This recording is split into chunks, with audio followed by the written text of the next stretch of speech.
कांग्रेस के राष्ट्रीय अध्यक्ष मल्लिकार्जुन खड़गे की ओर से केरलम में चुनाव प्रचार में एक बयान के दौरान गुजरातियों का अपमान किया, तब इस मामले को लेकर राज्य भर में विरोध नजर आ रहा है। ऐसे में मांजलपुर के विधायक योगेश पटेल की ओर से इस पूरे मुद्दे को लेकर एक बड़ा सा बैनर लगाया गया है, जिसमें एक वेधक सवाल उनकी ओर से पूछा गया है।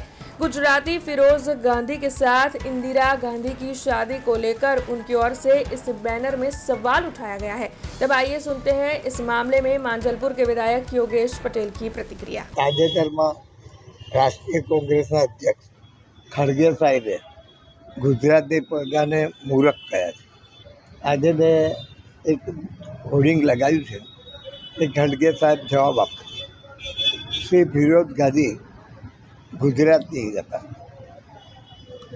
ભરૂચના વતની હતા, તો શું ભૂતપૂર્વ કોંગ્રેસના વડાપ્રધાન ઇન્દિરા ગાંધીજીએ મૂર્ખ સાથે લગ્ન કર્યા હતા? કારણ કે ઇન્દિરા ગાંધીજી તો બહુ બાહોશ વડાપ્રધાન હતા। તો મારે સવાલ થાય છે એમને તે મૂર્ખ સાથે લગ્ન કર્યા।